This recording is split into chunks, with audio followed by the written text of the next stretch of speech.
केवल कलिंग छूटा था जो अखंड भारत का हिस्सा नहीं था। सम्राट अशोक ने बाद में कलिंग को भी जीता, लेकिन जब युद्ध के मैदान में सम्राट अशोक ने देखा कि लाखों लाशें बिछी हुई है, लाखों बहनों के मांग का सिंदूर जल गया, लाखों माताओं की कोख सूनी हो गई, लाखों बच्चे अनाथ हो गए, किसी ने अपना भाई खोया, किसी ने अपना पिता खोया, किसी ने अपना बेटा खोया, किसी ने अपना पति खोया। ये देख करके कि विचारधारा के आधार पर उन्होंने फैसला किया, अब हम लोगों के दिलों पर राज तलवार के बलबूते पर नहीं बल्कि करुणा में बंधुत्व के आधार पर करने का काम करेंगे। क्या सभी धर्मों का भी सम्मान करते थे, लेकिन आज तो यहां धर्म के नाम पर नफरत, धर्म के नाम पर जहर, धर्म के नाम पर खून खराबा, धर्म के नाम पर जात पात का नंगा नाच, धर्म के नाम पर खूनी खेल, धर्म के नाम पर इंसानियत का गला घोटा जाना और इस देश के बहुजन समाज को अपमानित किया जाना।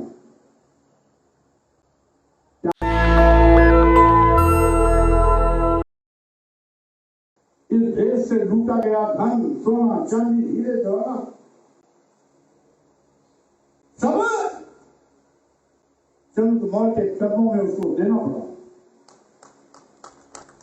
यही नहीं, अपनी पुत्री को भी उसने चंद्रगुप्त के हाथों सौंपा, जिसकी शादी बाद में बिंदुसार से हुई। वो अखंड भारत के संस्थापक सम्राट अशोक की संतान यहां बैठी हुई। वो अखंड भारत जिसकी सीमाएं ईरान तक जाती थी, जिस अखंड भारत में आज का अफगानिस्तान, बलूचिस्तान, पाकिस्तान, बांग्लादेश, ये बांग्लादेश और बर्मा, म्यांमार के आसपास के जितने द्वीप समूह, नेपाल और भूटान सभी भारत के हिस्से। यह गौरवशाली इतिहास हमारा है, हम ऐसे महापुरुषों की भांति है, हम ऐसे महापुरुषों की विरासत है। यही नहीं साथियों, आज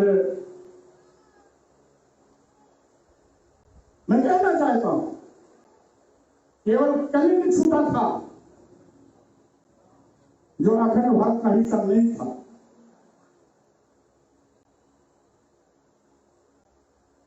सम्राट अशोक ने बाद में कलिंग को भी जीता, लेकिन जब युद्ध के मैदान में सम्राट अशोक ने देखा कि लाखों लाशें बिछी हुई है, लाखों बहनों के मांग का सिंदूर जल गया, लाखों माताओं की कोख सूनी हो गई, लाखों बच्चे अनाथ हो गए, किसी ने अपना भाई खोया, किसी ने अपना पिता खोया, किसी ने अपना बेटा खोया, किसी ने अपना पति खोया। ये देख करके उनका हृदय दलित हुआ और उन्होंने संकल्प लिया, ऐसी जीत किस काम की जिसमें बड़े पैमाने पर नरसंहार हुआ हो, लाखों लाख अनाथ हुए हो, लाखों माताओं की कोख सूनी हुई हो, लाखों बहनों की मांग कर रही हो। इसलिए तथागत बुद्ध के रास्ते पर चलते हुए करुणा मैत्री बंधुत्व की विचारधारा के आधार पर उन्होंने फैसला किया, अब हम लोगों के दिलों पर तलवार के बलबूते पर नहीं बल्कि करुणा मैत्री बंधुत्व के आधार पर करने का काम करेंगे। क्या सम्राट, क्या सम्राट,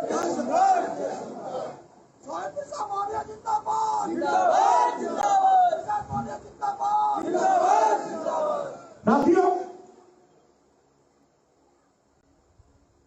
आज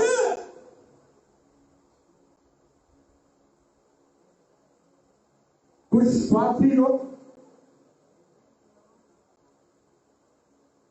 कुछ धर्म और जात के नाम पर घृणा पैदा करने वाले लोग,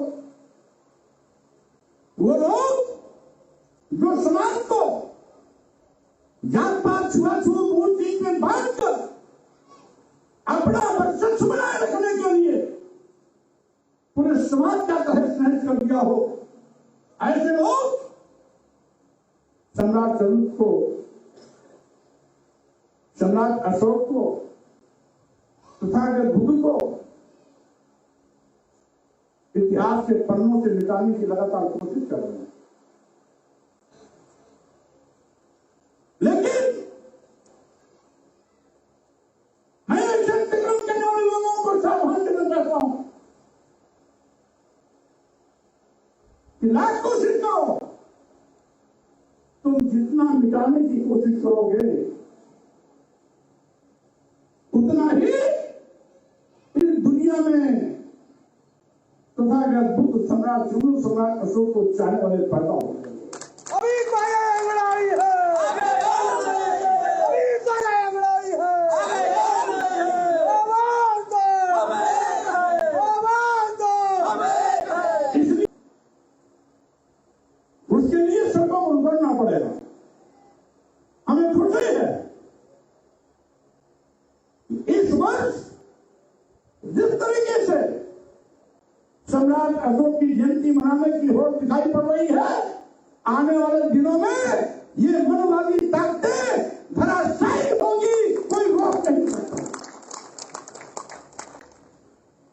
साथियों, आप जानते हैं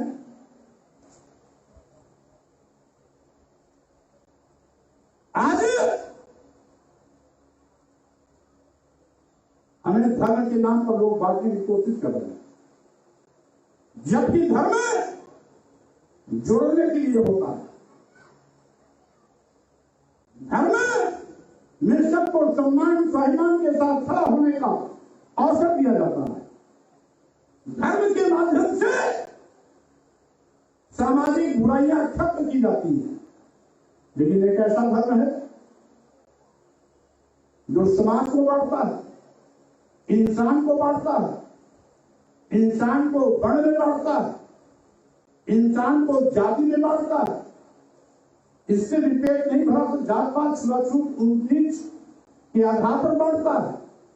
क्या यही धर्म है? धर्म इंसानियत के लिए होती है, इंसानियत के कत्लेआम के लिए नहीं, इंसानियत के बंटवारे के लिए नहीं। धर्म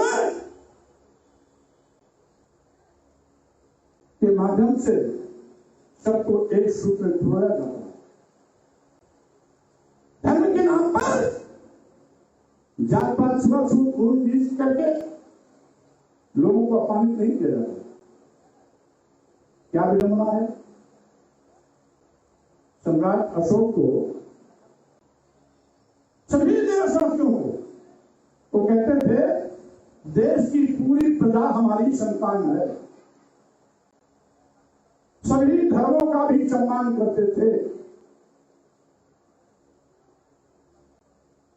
लेकिन आज तो आप धर्म के नाम पर नफरत, धर्म के नाम पर जहर, धर्म के नाम पर खून खराबा, धर्म के नाम पर जात पात का नंगा नाच, धर्म के नाम पर खूनी खेल, धर्म के नाम पर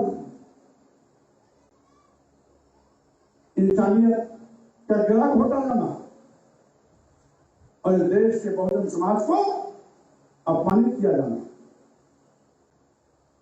क्या आपने नहीं देखा? आज भारत कहां जा रहा है? आज बाबा साहब डॉक्टर अम्बेडकर ने हमें भारतीय संविधान दिया। संविधान के अनुच्छेद 14, 15, 16, 17, 18, 19, 21 और 21A, इन तमाम अनुच्छेदों के माध्यम से व्यवस्था की गई है कि कोई भी व्यक्ति किसी के भी साथ धर्म, पंथ, संप्रदाय, जाति, लिंग, जन्म स्थान के आधार पर भेदभाव नहीं कर सकता। फिर भी भेदभाव हो रहा है। कौन कर रहा है? संविधान की कसम खाने वाले लोग। यानी इतने दोहरे चरित्र के लोग हैं, एक और संविधान की कसम खाएंगे और एक और संविधान की व्यवस्था से खिलवाड़ करेंगे। आज साथियों, ये सोचने का विषय है। हम केवल ढोल नगाड़े, गाने बाजे के साथ शोभा यात्रा निकाल रहे। हम मंच से अच्छी बात भी कर ले, लेकिन व्यवहारिक जीवन में उसका कोई स्थान न हो तो ऐसे कार्यक्रमों का कोई मतलब नहीं होगा। कार्यक्रम का सकारात्मक परिणाम तभी आएगा जो आप कर रहे हो ये आपके घरों में भी दिखाई पड़ना चाहिए, आपके व्यवहार में भी दिखाई पड़ना चाहिए। आज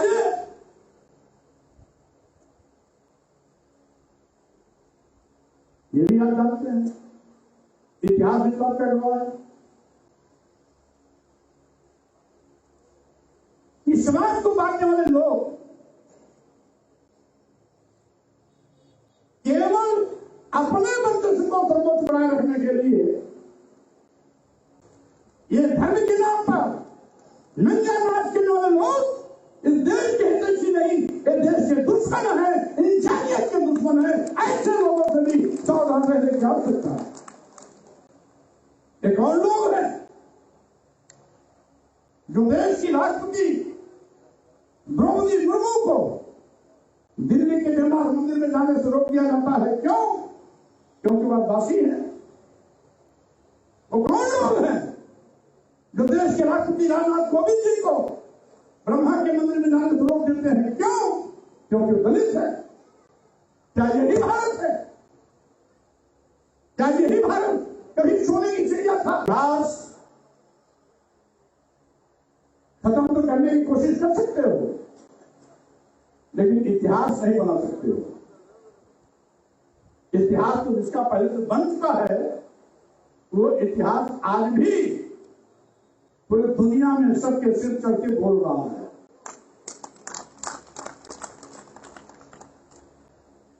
तथागत बुद्ध से कितनी भी नफरत करो, घृणा करो, लेकिन आज भी 140 देशों में तथागत बुद्ध का दर्शन चलता है। जापान, चीन, लंका, तमाम जैसे देशों का राष्ट्रधर्म आज भी बौद्ध धर्म है। राखी की पहाड़ियों में खुदाई होती है तो बुद्ध की प्रतिमा मिलती है। साइबेरिया के पठार में भी खुदाई होती है तो बुद्ध की प्रतिमा मिलती है।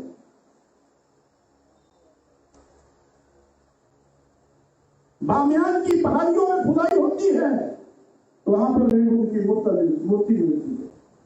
यही नहीं, मथुरा और अयोध्या में भी पुरातत्व विभाग द्वारा खुदाई होती है तो बुद्ध की मूर्तियां मिलती हैं, बुद्ध का इतिहास मिलता है। कहां कहां तुम विनाश करोगे, कहां कहां नाश करोगे, कहां कहां तुम इतिहास मिटाओगे? और साथियों, मैं आया तो कोई हमारा एक साथी बोल रहा था कि सम्राट अशोक ने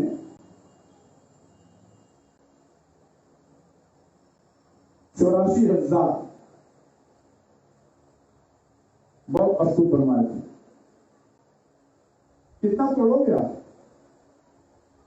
कितना भी तोड़ो, जब भी खुदाई होगी तो अशोक कालीन इतिहास मिलेगा, बुद्ध का इतिहास मिलेगा।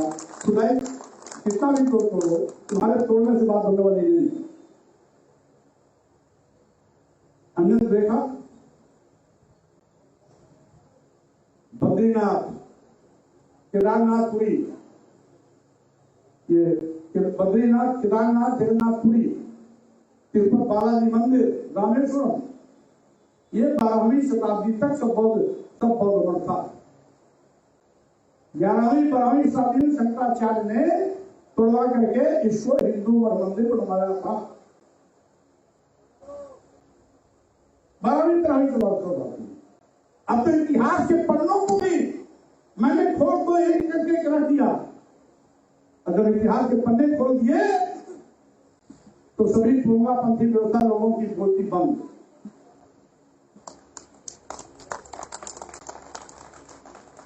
तुम कितना भी तोड़ो,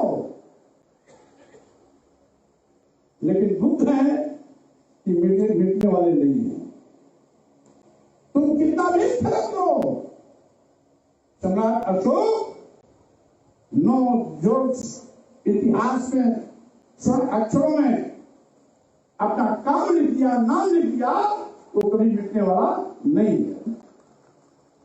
आप जानते हैं सम्राट अशोक एक ऐसे शासक महान थे जिन्होंने लोकतंत्र को जिंदा किया, लोकतंत्र पैदा किया। कि जो सड़कों किनारे पेड़ दिखाई पड़ते थे आज, ये व्यवस्था सम्राट अशोक की थी। सम्राट अशोक ने बड़े पैमाने पर सड़कें बनाई, सड़कों किनारे पेड़ लगाए, राहगीरों के लिए कुएं बनवाए, जानवरों के पीने के लिए पानी की व्यवस्था की। यहां तक कि जानवरों के लिए भी, इंसान के तो होता ही होता, जानवरों के लिए भी अस्पताल बनवाए। और यही नहीं, जिसको आप जीटी रोड कहते हो, जिसको आप जीटी रोड कहते हो, यह भी सबसे पहले सम्राट अशोक ने बनवाया।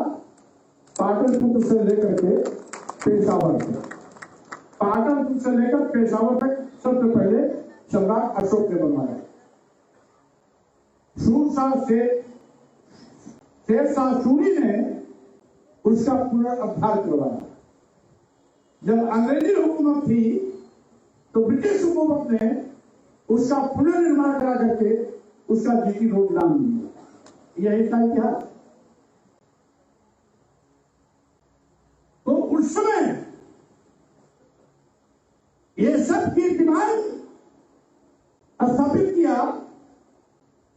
नेशनल दस्तक की आपसे गुजारिश है कि अगर इसको बचाना चाहते हैं तो नेशनल दस्तक को सब्सक्राइब करने के लिए रेड कलर के सब्सक्राइब बटन को दबाएं, फिर बेल आइकन की घंटी दबाएं। नेशनल दस्तक को बचाने के लिए बहुत जरूरी है कि हर खबर को शेयर करें, लाइक करें, कमेंट जरूर करें।